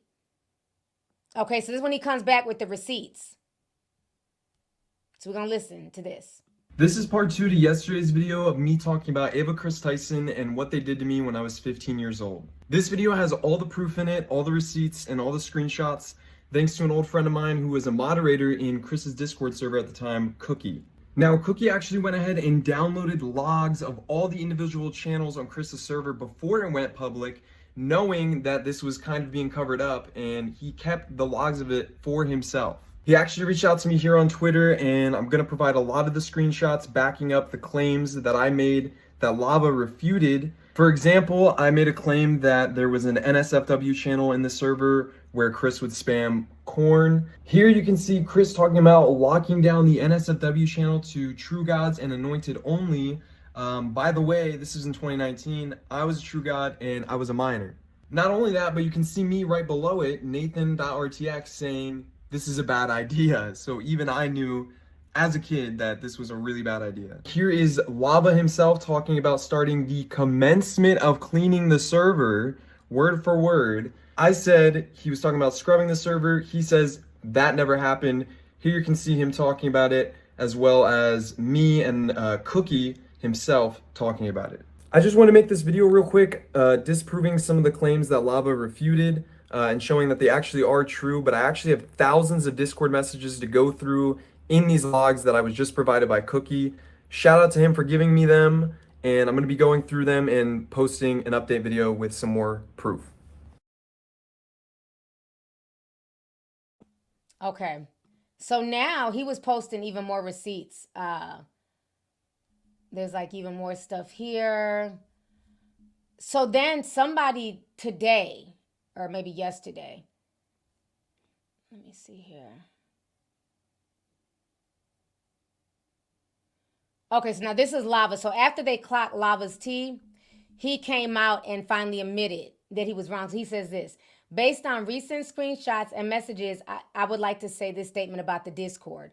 This was 5 or 6 years ago, and I thought I had a good memory of the situation, but I was wrong. After reading the chat logs, this stuff is inappropriate and wrong. I spoke based on my memory of the situation.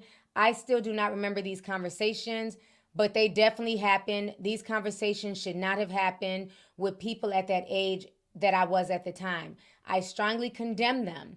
I still believe I was not a grooming victim, but these conversations should not have happened with me or any other minor in this Discord. Okay? So once they brought the receipts, now he has no choice but to be like, well, damn, I can't keep saying that you didn't do anything. Yes, tiny violin on that ass. You know what I'm saying? So now, today, this is the latest that's going on. Give me just a second. So they found even more stuff. So they have a whole internet called Kris Caught Leaks. They had it on, like, I think Reddit and a few other sites. When you click on it, he's actively, MrBeast or someone on his team, they're going through taking everything down. So everything every time they post a page, it goes down. They post something to show the receipts, it goes down. So they're actively trying to hide this information. So we're going to go ahead and listen to what he has to say real quick here. Ava Chris Tyson's Discord server leaks are getting dropped in a little less than an hour, but I have a couple screenshots that are going to be included in that I wanted to show you guys right now. Here we have Kris complaining about the hentai bot not sending gay hentai, and asking Lava if he's the one who did it. Now keep in mind, this server was scrubbed clean before it went public, and this is the result of after the great cleansing, as Lava called it. So there's not going to be an insane amount of evidence against Kris in these logs as much as there should have been, due to the fact that the great cleansing, in Lava's words, happened. He also says here that he wants a free NSFW channel, whatever that means. A lot of people have been saying, I just don't know how to take a joke.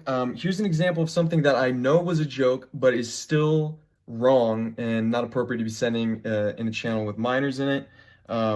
They say, just put my nudes in NSW. Obviously, it was a joke. They never did, to my knowledge. However, not a funny joke. Here we have Kris talking about how they finally locked down the NSFW channel to gods. However, I was a god and I was a minor at the time. So let me come in real quick. You notice his name is Kris, the meme god, and they also called these young children gods. And this man's name is MrBeast, but y'all want to keep saying it's nothing spiritual. Everybody's reaching. It's just a name. Beauty and the Beast. No. Why are they calling themselves gods? This is even more spiritual than y'all can even comprehend. For y'all who are not understanding that name, MrBeast. I'm not sure what the point of locking it down was if you're going to lock it down to a role that also has minors in it. Because Lava was in that role too. But then in the same message, they say, or should I open it back up? And I'm like, I don't know where this confliction was coming from between leaving the NSFW channel open or closed.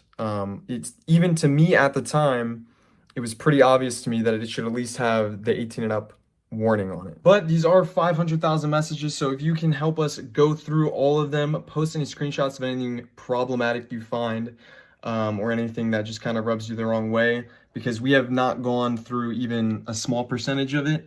We're just getting it out to you guys as fast as we can. So this young man has been putting himself at risk, trying to get the information out there. And like I said, when you click on the links, they'll probably end up deleting his Twitter page, you know, soon. But yeah, when you click on it, like they'll have different links. Everything just keeps getting took down. So it's insane. So now for the people, again, this is why you gotta, you know, watch y'all's community. Let's see here. Incorrect, misinterpreted. He said he was dropping. Okay, there was some type of cease and desist. MrBeast, okay, this was 5 hours ago. MrBeast is handing out cease and desist letters. Send me a cease and desist, and here's my official response to that.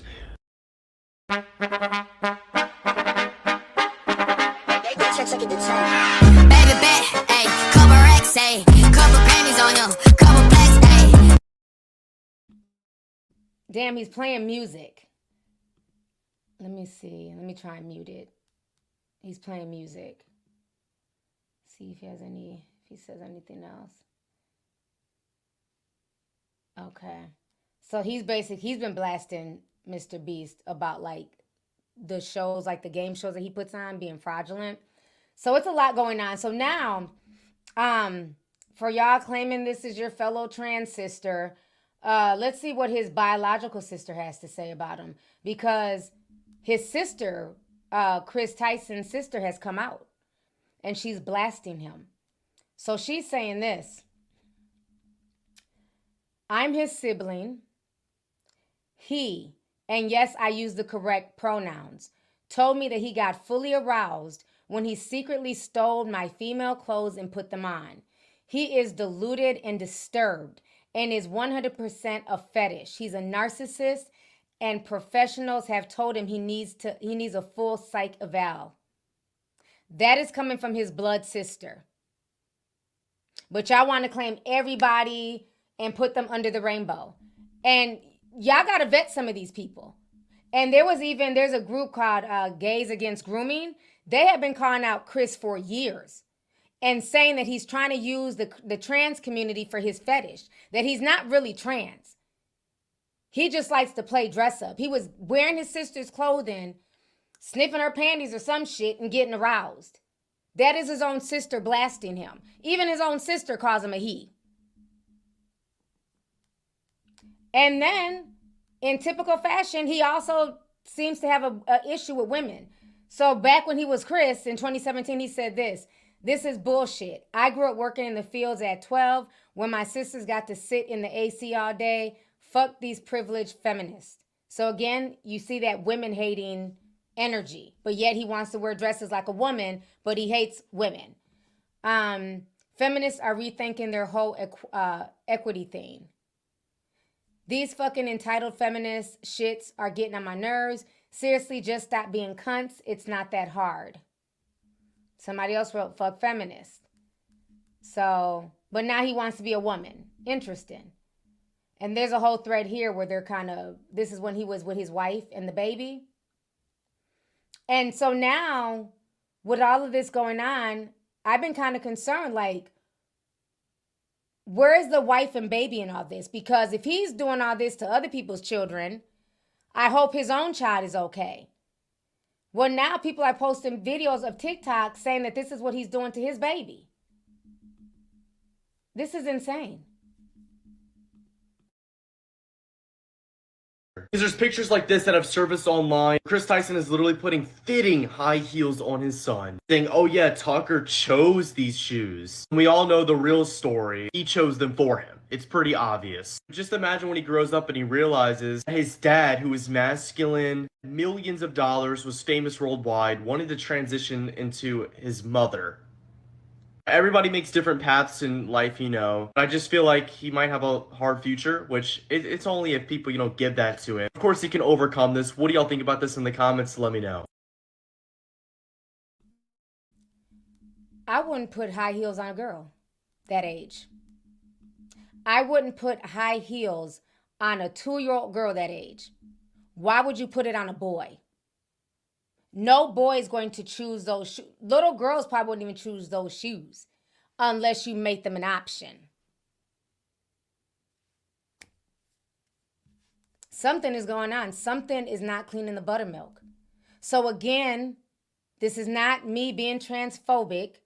This is me having common sense and discernment. Like, nah, something has been up with that dude from day one. Because like I said, I never liked how it went about. People that I've talked to who have gender dysmorphia and stuff like that, they've been going through that for years. They've been dealing with stuff for years. It's not some, hey, surprise, you know what I'm saying, this is who I am, I'm leaving my wife and kids. The whole way they went about it never sat well with my spirit. You know what I'm saying? And now more and more stuff is coming out about this situation. It's extremely disturbing. So, of course, Jimmy, a.k.a. MrBeast, he's trying to separate himself from the situation. So he came out with an apology, said that, you know, he let go of Kris. But other people are saying that Kris knows where all the bones are buried. We're going to watch this video. Talk about a lot of receipts.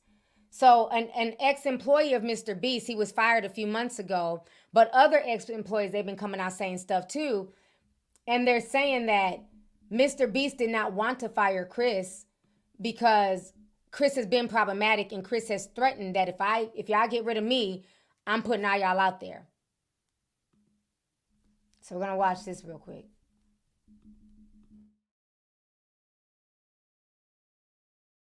I'm outside MrBeast studio right now. Here's a cornfield. I'll explain that tomorrow. I've just been driving by looking to see, is there an FBI raid going on? What's happening? My name's Dawson. I worked at MrBeast from February to May of this year, 2024. Kris is the tip of the iceberg. And when Jake the Viking says MrBeast knew, yeah, MrBeast knew. I heard many times that Ava, Kris Tyson, is a major liability, but they can't get rid of her because she's already threatened legal action and she knows too much. And when all this information comes out about everything that she knew, everything other people know, I promise you on everything MrBeast has done. Amazon, if you can get your money back, get your money back. Honey, when I tell you this is some messy white people tea. It is a lot going on right now. He's one of the biggest, well, he is. He's the biggest YouTuber. He's the biggest YouTuber. So, right now, he is probably stressed the hell out. Because his little friend about to fuck up all his coins. But, so now, it's come out today. So, Parlo, he just did this. We're going to watch this video where he's saying the MrBeast drama hit an all-time low. Okay, so we're going to watch this. He broke this down.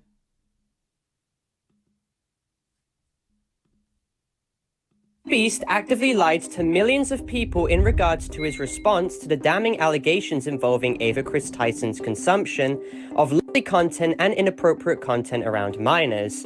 In his response, he claimed that he only just knew about Kris's degenerative behavior, but this couldn't be further from the truth. Meaning essentially, MrBeast lied in his response, saying that he just became aware of Kris's actions in the past few days, when in reality, he knew all along. Just as of recently, 500,000 Discord logs regarding MrBeast and Kris Tyson's old Discord server have officially been released to the public, and it shows that not only was MrBeast a high rank in this server, but also himself engaged in inappropriate discussions around minors along with Kris Tyson. And for any MrBeast defenders that want to try and drastically belittle the situation, let me just share some of the wondrous conversations and media that this server contained, that MrBeast himself was associated with up until he decided to leave 3 years later in 2020. Now, Kris Tyson admits himself that he believes the average age of users who operated this server were about 14 years of age. More logs even show other users who admitted that they were underage too. Nathan, who is someone who was entrusted with a high rank in this server and were part of the staff team, even self-reports stating that he took nudes of himself when he was a minor, therefore admitting that he committed a crime. Yet right after these messages as well, talking about users in this server discussed sharing nudes with one another in private DMs. So whether you like it or not, you have to admit that this server was essentially facilitating the discourse of and the facilitation of this disgusting behavior. Also keep in mind that Kris Tyson had a NSFW channel which was part of this server that people with specific ranks could access. That meant that literally any minors he had as staff could literally access and view this channel and see all the degenerate content that was posted in it. Chat logs also show how there was no verification needed, and Kris Tyson couldn't give less of a shit about it being accessed by minors in this server because quote unquote he isn't the kid's parents and the internet is full of porn anyway, so who cares that they're viewing a little bit of Lovely. Keep in mind, Kris Tyson was a legal adult as well throughout all of this. He was at least in his early 20s to mid 20s when the server died. More screenshots also show how apparently Kris Tyson sent nudes of himself in that channel, as well as openly posting feed pictures of himself in it, which is disgusting as well considering how minors were viewing this. Even worse was that members in this server started discussing Kris Tyson's PP size, and MrBeast, who was a legal adult at the time, decided to join in this inappropriate discourse and started to vouch that Kris Tyson, the pedophile, had a big penis. And keep in mind, MrBeast was 19 years old at the time of stating this. He was a literal legal adult, so I don't want to hear any of these excuses that he was a dumb teen, because at 19 you're legally culpable for your own actions. And he was fully aware of the consequences as well. And the conversation continues by people stating how they would put Kris Tyson's dick right after MrBeast stated this. And these people could have well been minors, and MrBeast literally did nothing about it. I also want everyone to process how this proves that MrBeast was complicit in the degeneracy that this server had, and prove that Jimmy knew the inappropriate behavior that Kris Tyson had towards members of the server that he literally admitted on his own volition were most likely minors. There is absolutely no excuse for either of them, and it's even worse for Jimmy because he lied in his public statement, claiming that he just knew and was just made aware of Kris Tyson's actions, because he can literally be seen here actively engaging in degenerate conversations in this server many years ago. So this meant that MrBeast essentially kept all of this silent until he was actively called out himself, and he only ever made a response because this was all hurting his PR and his brand. If he had any sense of a moral fucking compass, he would have called out Kris Tyson for this years ago, but he didn't. He kept this under wraps for as long as possible. Kris Tyson can also be seen speaking about lollies, and the NSFW channel can even be seen having what seems to be content posted to it, with a user who had access to this server being called Cookies, who was a 16-year-old minor at the time and saw this content. Kris Tyson can also be seen fawning over a 14-year-old who we can presume to be Bad Baby, as well as MrBeast linking Bad Baby's account too. I wonder why you did this. Kris Tyson even linked Shadman's website, which was known to be full of content, and even more screenshots came out of MrBeast having the poster that Kris Tyson bought right behind him in certain videos he took. I just don't want to do it. And also, Kris, my roommate, moved out, so that doesn't really help either. So, and this also proves how Kris Tyson was yet again a massive fan of Shadman, who's quite literally a person who drew CSAM content and is most likely a file. Even more screenshots. Okay, y'all. So I'm not going to play his whole video, but he really breaks it down. Somebody was ringing my doorbell like crazy. I was like, I had to get up and go get it. So I'm sorry about that. I was like, I thought I had the other screen playing, but I guess it must have switched back to my screen. I was like, let me just go get this damn door, because I guess the kids must have left back out. But yeah, so the whole situation right now with MrBeast is getting really serious. And the Shadman guy, I went to go do research because I had never heard about him. But I guess he died a few years ago from cancer. But if you do research on him, he was like I think he was a pedo. He would make pictures of like young kids. Like he made a picture of Keemstar's daughter at the time. She was 7, and other like young kid YouTubers. He would make pictures of them and basically in like real pornographic ways. And MrBeast had one of those pictures in his videos, in his early videos. So it's like, why would you have a picture from a man that makes, you know what I'm saying, child pornography artwork of like influencers, like kid influencers online? And Keemstar's daughter wasn't even an influencer. That was just his daughter. So I think the rabbit, yeah, he died. They said he died from cancer maybe like a year or two ago. Because I had never heard of this man until I was like researching everything. So it just seems like it's a lot of things right now that's tied to MrBeast and Kris Tyson that's really disturbing. All the stuff that's coming out, and especially if they were talking to minors in their Discord server in that way, it's not cool. It's not okay. And, you know, Kris is coming out trying to apologize. I'm sorry, but isn't that a crime? I didn't know you could just simply apologize and move on. Like, you're not supposed to be talking to minors in that way.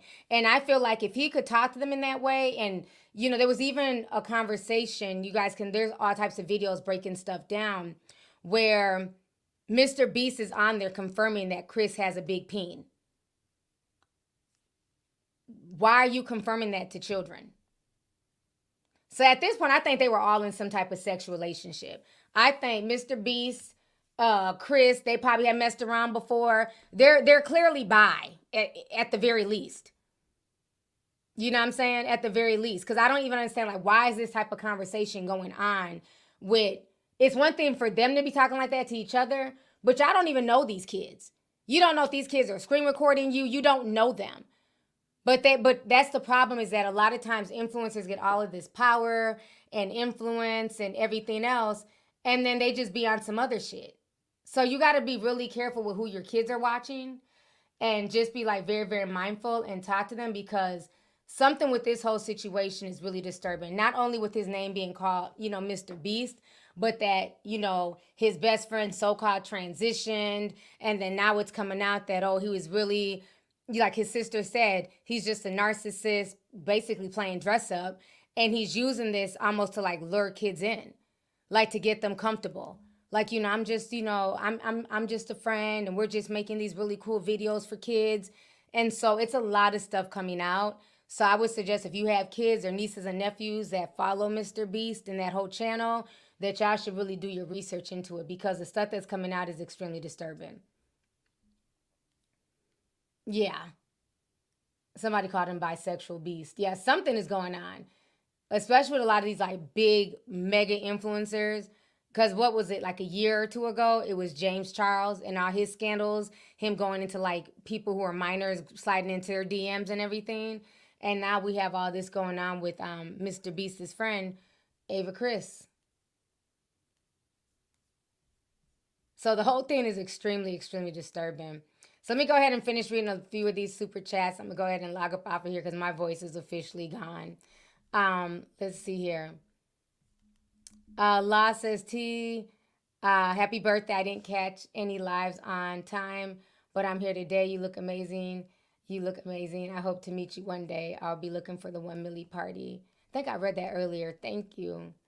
Yeah, I got on my pajama bottoms because once I get off of here, I'm putting on my pajama top and I'm going to bed. Okay, it's almost 9 o'clock, so it didn't make any sense to put on the whole shebang.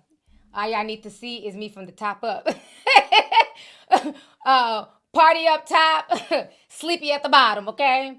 So I got on my pajama pants, honey. I'm going straight to bed after this, drinking me some tea and laying my ass down, for real. My voice is gone. Michelle Murray Senpai says, happy birthday, Lioness. Blessings. We don't need no more butt pumping and knee popping. It insults our intelligence. I agree 100%. I'm going to need them to do better at the next rally and take it more serious. So thank you. Celebs promoting campaigns is historically normal. We've seen celebs on the campaign, but they're not dancing and twerking. Let's not act like them dancing and twerking is normal. They might get up there and, speak, but they're not dancing to, talk about their body and all that stuff. Like that's just over the top. Let's see here. Queen Hershey sent $9.99 says, I'm not going to lie. I'm very upset that Quavo was there seeing that he doesn't advocate for justice. Exactly. For Takeoff. Yeah. And again, like I said, instead of him getting up there talking about, trying to change the gun laws through Kamala, how about you stop talking about gun violence in your music? Change starts with self. Them laws may take years to pass, but guess what? You can start by not talking about killing other black people in your music. Just saying. Let's see here.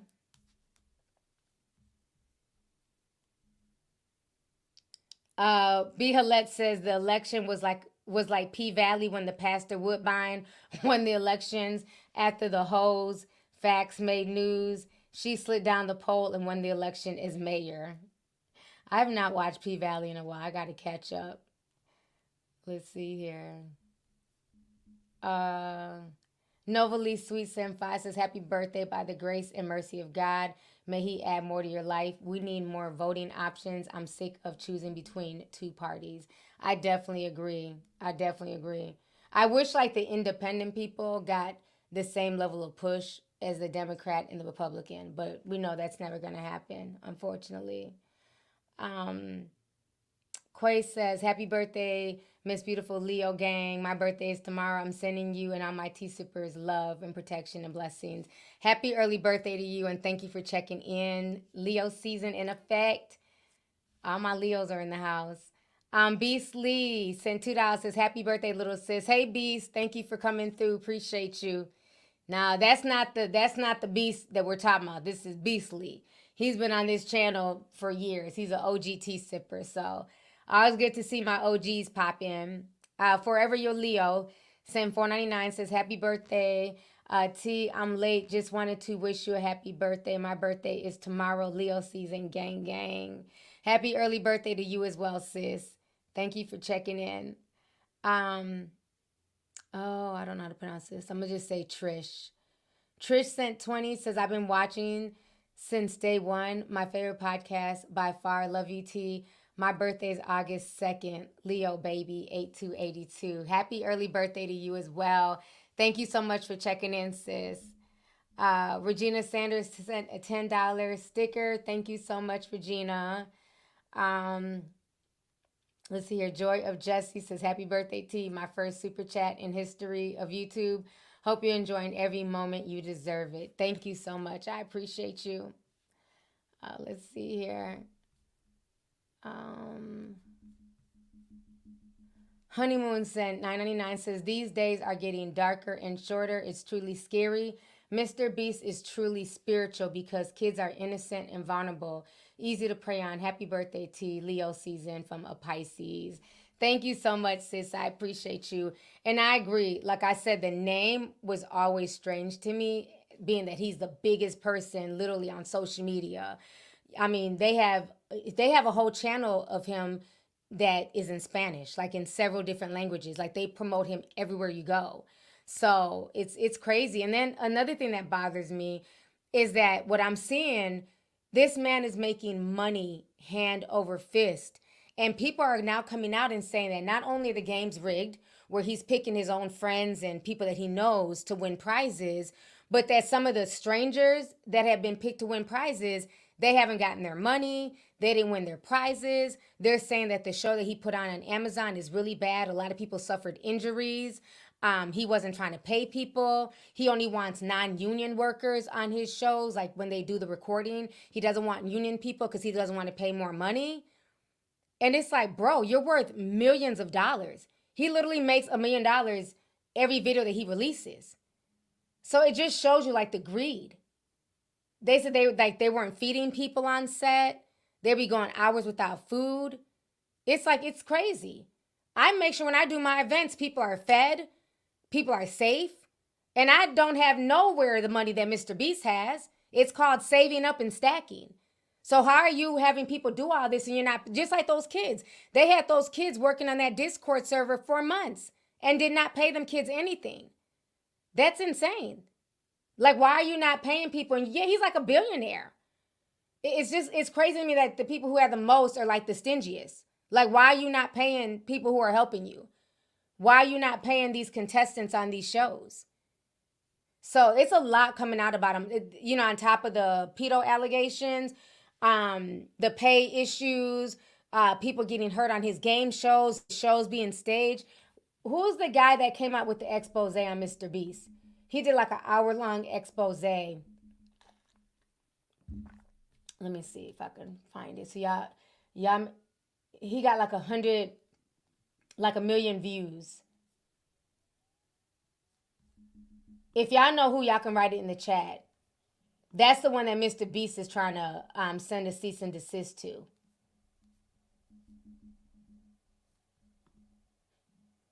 Yeah, he was an ex-employee. I'm trying to see if I can find hold on, let me see. The one that was blasting and saying that the stuff was fake. Okay, here it is. Dogpack 404. I work for MrBeast. He's a fraud. Let me show y'all this. Do you think attention? Hold up. This is the video here. So when y'all leave my stream, y'all can watch it. Hold on.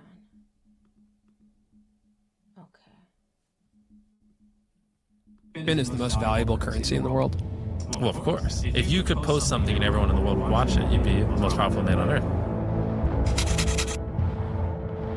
We're not promoting gambling. I think people are going to see this negative. Very smart with your money. The guy who just throws away millions of dollars on YouTube videos is a gambler. Who would have thought? Lottery for money. To the point where he's gambling people's lives. Okay, I'm not going to play the whole thing, but it's a good breakdown. It has 7 million views. And like I said, I don't watch MrBeast like that because I'm not fucking 5, right? But I didn't know he was promoting gambling. Like, you're making money hand over fist. Like, why are you promoting gambling to your young kids, to the young kids who watch you? You know what I'm saying? So it's a lot of things that are coming out about his character. And it's weird. Like, you know, even like I've had YouTube people, you know, be like, oh, you know, you can make more money on your channel if you allow certain ads. Like they want me to start allowing liquor ads on my channel and gambling. But you had to check a certain box to be able to allow. They can't just put that on your stuff. You have to be okay with it. I've told them no. And they keep asking me, oh, you're leaving money on the table. No. There's certain things. All money's not good money. I don't gamble. So why am I going to promote that to my audience? Because I know what the downfall of gambling can be. I don't personally drink. There's nothing wrong with drinking. I don't drink. So why would I promote something that I don't really partake in? I might sip here and there. But as y'all saw in Puerto Rico, every time I even took a sip or something, I'm like, you know what I mean? I can't even drink. I've never done a shot because it just, as soon as it hits my mouth, it burns. So why would I be sitting here promoting something I don't partake in? That doesn't make sense to me. You know what I'm saying? Now, if I gamble and I drink, then that makes sense. But I've had to tell them like, no, I don't want those ads on my channel, even on Spotify. I don't allow certain ads because I feel like if I don't partake in that, why am I promoting that? You know what I'm saying? So, and again, yes, I leave a lot of money on the table. I get sent stuff all the time to promote. But if it doesn't feel right, and if I don't like the product, or if it's just something, it's like, no, it's just not a big deal.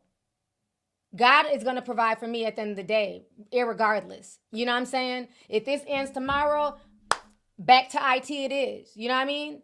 So it's like, it's never that serious. So I'm really shocked with all the stuff I'm finding out. It's like, you're making like, you're YouTube's golden boy. Why do you feel the need to promote gambling to your young fans? It doesn't make any sense. So I don't know, man. It's just the social media thing. It goes to people's heads, I guess. And they're always trying to chase the next big thing. But it's like the fact that you're making all that and then you don't even want people in the union working. Why not? You can afford to pay people union wages. So it's unfortunate. But yeah, y'all definitely check this stuff out, especially if you have young kids. Just be careful with, like I always tell y'all, a lot of these kids are watching these influencers. But again, what are they influencing you to do? And if you have children are very vulnerable. They don't know. They just see these people and they feel like they know them. They look up to them. You got to really know what your kids are watching and who your kids are being around, even on the internet. Because I'm sure a lot of these parents of these boys that are now coming out and talking were probably thinking, oh, my kid's safe. He's, helping MrBeast with his Discord. That's awesome. That will help my child in the future. And now the parents are watching this, finding out that the whole time they're in the Discord server talking about dicks and watching porn. That's crazy. So it's just really sad. It's really sad. Let's see here. Sophie San 20 says, love you, T. I love you too. Thank you so much. I appreciate you. Melissa San 5 says, happy birthday, T. Love you always and forever. Love you too, Melissa.